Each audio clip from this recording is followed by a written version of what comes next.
America నుండి ఇండియాకి డబ్బులు పంపాలంటే ఇప్పటికీ ఆ పాత పద్ధతులేనా? అందుకే వచ్చేసింది My Purse. Download now.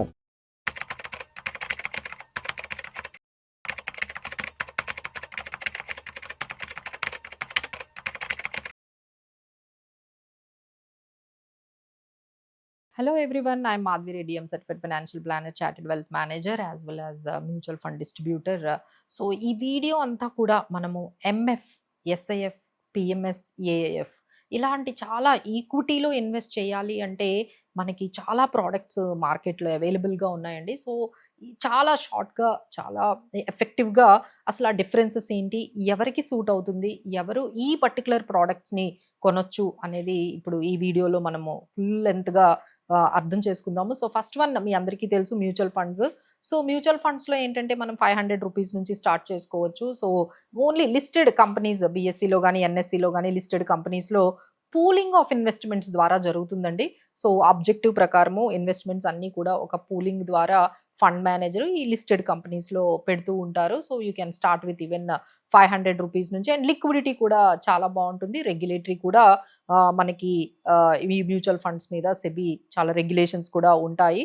So this is fully liquid. ఎప్పుడైనా మనీ అంటే ఇమీడియట్గా మీరు తీసేసుకోవచ్చు.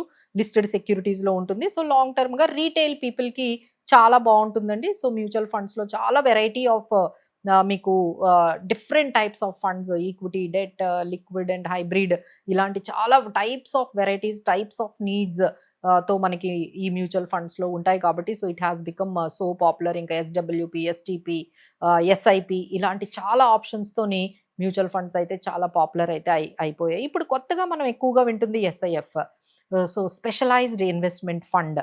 సో ఎందుకు ఇది అంటే మ్యూచువల్ ఫండ్ కన్నా ఏ విధంగా ఇది డిఫరెంట్, ఏ విధంగా ఇది బెటర్, ఇది ఎవరికి సూటబుల్ అవుతుంది? సో ఫస్ట్ మీరు అర్థం చేసుకోవాల్సింది దీని టికెట్ సైజ్ అండి. దీని టికెట్ సైజు 10 lakhsతో అంటే 10 లక్షలతో మొదలవుతుంది.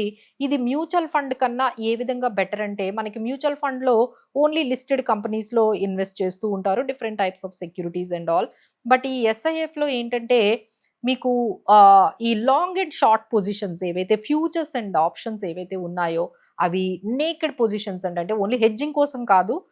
బట్ స్ట్రాటజీస్ మీ అందరికీ తెలుసు, ఎవరైతే ట్రేడింగ్ చేస్తూ ఉన్నారో వాళ్ళందరికీ తెలుసు ఫ్యూచర్స్ ఆప్షన్స్లో ఈ స్ట్రాటజీస్ ద్వారా ప్రాఫిట్స్ అయితే గెయిన్ చేస్తూ ఉంటారు. సో దానికోసం 25% ఈ ఫండ్ మేనేజర్స్ ఈ అమౌంట్ని ఈ లాంగ్ అండ్ షార్ట్ పొజిషన్స్ కోసం యూస్ చేసి ఇంకొంచెం బెటర్ మనకి రిటర్న్స్ ఇచ్చే అవకాశాలు అయితే ఇందులో ఉంటాయి. But this is meant for risk ఎక్కువ ఉంటుంది, రిటర్న్ కూడా ఎక్కువ ఉంటుంది, అలానే క్యాపిటల్ కూడా 10 lakhsతో స్టార్ట్ అవుతుంది. ఇందులో కూడా చాలా వెరైటీ ఉన్నాయండి. అంటే మీకు ఫ్లెక్సీ క్యాప్, ఈక్విటీలో ఫ్లెక్సీ క్యాప్ ఉంది. సో అంటే 70% అలా మనకి ఈ ఫ్లెక్సీ క్యాప్ ఈక్విటీ స్టాక్స్లో పెడతారు. మిగతా 25% మాత్రము వాళ్ళు ఈ పర్టికులర్ సిచ్యువేషన్స్ అంటే లాంగ్ అండ్ షార్ట్ పొజిషన్స్ ఈ డెరివేటివ్స్లోని ఓపెన్ పొజిషన్స్లోని తీసుకుంటూ ఉంటారు. అలానే హైబ్రిడ్స్ ఉన్నాయి, అలానే మనకి మల్టీ అసెట్ ఫండ్స్ ఉన్నాయి, అలానే మిడ్ అండ్ స్మాల్ మనకి అంటే X100 మార్కెట్ క్యాప్ కన్నా తర్వాత ఉన్న కంపెనీస్లో కూడా ఇన్వెస్ట్ చేస్తారు. So much of wide variety ఉంటుంది, plus derivatives. This is how అంటే మ్యూచువల్ ఫండ్ కన్నా ఇది ఎలా డిఫరెంట్ అంటే ఇందులో డెరివేటివ్స్ అనేది ఉంటుంది. సో దానివల్ల మనకి కొంచెం రిస్క్ ఎక్కువ ఉంటుంది, రిటర్న్ కూడా ఎక్కువగా ఉంటుంది. సో నౌ దీంట్లో ఇది కూడా పూల్డ్ ఇన్వెస్ట్మెంటేనండి. ఇది కూడా మ్యూచువల్ ఫండ్ లాగానే అందరి దగ్గర మనీ కలెక్ట్ చేసుకొని ఆ స్ట్రాటజీస్లోని ఆబ్జెక్టివ్ ప్రకారము ఫండ్ మేనేజర్ అనేవాళ్ళు ఇన్వెస్ట్ చేస్తూ ఉంటారు. లిక్విడిటీ కూడా బాగానే ఉంటుంది. ఆ తర్వాత మనకి నెక్స్ట్ వచ్చిన category PMS. So portfolio management services అంటారు. సో ఈ పిఎంఎస్లో ఏంటంటే minimum ticket size 50 lakhs. So ఇందులో ఏంటంటే ఇది పూల్డ్ ఇన్వెస్ట్మెంట్ కాదండి. So this is totally different. This is ఏంటంటే పర్సనలైజ్డ్గా మీ డీమ్యాట్ అకౌంట్లో కస్టమైజ్డ్గా ఫండ్ మేనేజర్, ఎవరైతే పిఎంఎస్ ఫండ్ మేనేజర్ ఉంటారో ఆయన మీకు ఈ స్టాక్స్ని బై చేయడము, సెల్ చేయడం అనేది చేస్తూ ఉంటారు. చాలా కస్టమైజ్డ్గా ఉంటుంది, చాలా ఫ్లెక్సిబుల్గా వాళ్ళు. ఎందుకంటే మ్యూచువల్ ఫండ్స్లో కానీ ఎస్ఐఎఫ్లో కానీ కొంచెం సెబీ రెగ్యులేషన్స్ ఎక్కువగా ఉంటాయండి. ఫండ్ మేనేజర్స్కి అంత ఫాస్ట్గా వాళ్ళు డెసిషన్స్ తీసుకోలేరు, అంత ఫ్లెక్సిబుల్గా ఉండదు. వేరాజ్ పిఎంఎస్లో ఏంటంటే fund manager has lot of flexibility to make, అంటే ఎలాంటి చేంజెస్ అయినా ఆయన ఈజీగా పిఎంఎస్లో చేసేయగలుగుతారు. ఇక మీ అకౌంట్లో ఉంటుంది కాబట్టి మీకు చాలా ట్రాన్స్పరెంట్ ఉంటుంది. అలానే చాలా కంట్రోల్ కూడా మీకు పిఎంఎస్‌లో ఉంటుంది. But the thing is like this is 50 lakhs అనేది మీకు ఇది అక్కడి నుండి మనకి స్టార్ట్ అవుతుంది. సో, ఇది కూడా మనకి మేజర్‌గా కంట్రోల్ అంతా కూడా మనకి ఈ కాన్సంట్రేటెడ్ లిక్విడ్ అసెట్స్‌లోనే ఉంటుందండి. అంటే కాన్సంట్రేటెడ్ లిస్టెడ్ ఈక్విటీలోనే వాళ్ళు పెడుతూ ఉంటారు. సో, మీకు ఇండివిడ్యువల్ డీమ్యాట్ అండ్ ఓనర్‌షిప్ అనేది మీ దగ్గరే ఉంటుంది కాబట్టి, సో, చాలా ట్రాన్స్‌పరెంట్‌గా మీకు కనిపిస్తుంది. సో, ఎవరికైతే కస్టమైజ్డ్ హెచ్ఎన్ఐస్ ఉంటారో వాళ్ళైతే ఈ పిఎంఎస్‌లోకి రావచ్చు. So, that is but it starts with 50 lakhs. మరి ఏఏఎఫ్ ఏంటి?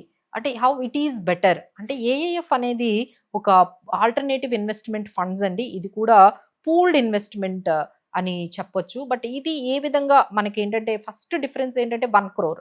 దీని టికెట్ సైజు 1 క్రోర్ ఉంటుంది. సో, ఇందులో మనకేంటంటే అంటే ఇంతవరకు మీకు ఈ 3 ప్రొడక్ట్స్ మీరు తీసుకున్నారు కదా! ఐదర్ మ్యూచువల్ ఫండ్స్ గానీ, ఎస్ఐఎఫ్స్ గానీ, లేకపోతే పీఎంఎస్ గానీ ఇవన్నీ లిస్టెడ్ ఈక్విటీ షేర్స్‌లో లేకపోతే మనకి స్టాక్ ఎక్స్‌చేంజెస్‌లో ఉన్న లేకపోతే ఈ డెరివేటివ్స్ ప్రొడక్ట్స్‌ని ఇవన్నిటిలో ఉంటుందండి. వేరాజ్ ఏఐఎఫ్ మాత్రం unlisted shares, private equity, venture capital అసలు మార్కెట్‌లోనికి రాకముందే ఈ కంపెనీస్‌లోకి ఇన్వెస్ట్‌మెంట్ అనేది జరిగిపోతూ ఉంటుంది. సో, దీనికి మల్టిపుల్ కేటగరీస్ ఉన్నాయండి. కేటగరీ 1, 2, 3 సో, మెజారిటీ ఏంటంటే కేటగరీ 2లో అంటే వెంచర్ క్యాపిటల్ కానీ లేకపోతే we can say like unlisted companies, private equity ఇలాంటి వాటిల్లో ఎక్కువగా ఇంట్రెస్ట్ చూపిస్తూ ఉంటారు. అలానే infrastructure funds category different categories ఉన్నాయి. బట్ మోస్ట్ పాపులర్ ఏంటంటే ఈ అన్‌లిస్టెడ్ షేర్స్, ఈ ప్రైవేట్ ఈక్విటీలో ఇంట్రెస్ట్‌గా వెళ్ళాలి అనుకునే వాళ్ళకి అంటే లిస్టింగ్‌కి ముందే చాలా కంపెనీస్ మంచి తక్కువ ప్రైస్‌కి ఇస్తూ ఉంటాయి. సో, రిటర్న్స్ కూడా అదే విధంగా అంటే యాన్యులైజ్డ్ రిటర్న్స్ ఇవి 30-40% ఇచ్చే ఛాన్సెస్ కూడా చాలా సందర్భాల్లో అంటే లిస్టింగ్ అయిన తర్వాత మంచి గెయిన్స్ అనేవి మనకు కనిపిస్తాయి కాబట్టి చాలామంది ఈ ఏఏఎఫ్‌లో ఈ అన్‌లిస్టెడ్ షేర్స్‌లో అంటే కంపెనీ చాలా ఇనీషియల్ స్టేజెస్‌లోనే ఎంటర్ అవ్వాలి అనుకునే వాళ్ళకి ఈ ఏఎఫ్ ఉంటుందండి.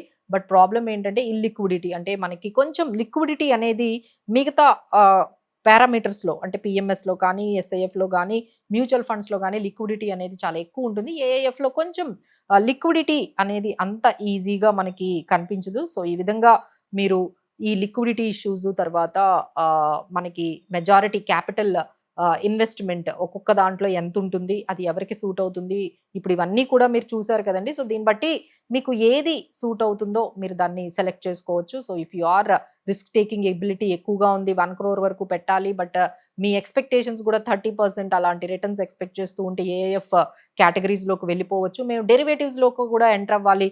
మాకు మ్యూచువల్ ఫండ్స్ అనేది చాలా నార్మల్‌గా చాలా రెగ్యులర్‌గా కనిపిస్తుంది. కొంచెం డెరివేటివ్ ప్రొడక్ట్ కూడా కావాలి అంటే ఇప్పుడు మనకి ఎస్ఐఎఫ్ ప్రొడక్ట్స్ కూడా మార్కెట్‌లో చాలా మంచి ప్రొడక్ట్స్ విత్ డిఫరెంట్ కాంబినేషన్స్‌తో వచ్చేసాయండి. సో, వీటి గురించి మీకు ఇంకా ఏమైనా ఈ ఏఎఫ్స్ గురించి గానీ, లేకపోతే ఎస్ఐఎఫ్ ప్రొడక్ట్స్ గురించి గానీ డెఫినైట్‌లీ ఒక ఎక్స్‌పర్ట్స్‌ని గానీ, మమ్మల్ని గానీ మీరు రీచ్ అయినట్లయితే we can give you more details తెలుసుకొని అప్పుడు ఇన్వెస్ట్ చేయండి. That will be more wealth creation అనేది మనం చూడగలుగుతాం. So, thank you so much for watching. So, for more details, doubts ఏమున్నా సరే మీరు మమ్మల్ని కాంటాక్ట్ చేయొచ్చు.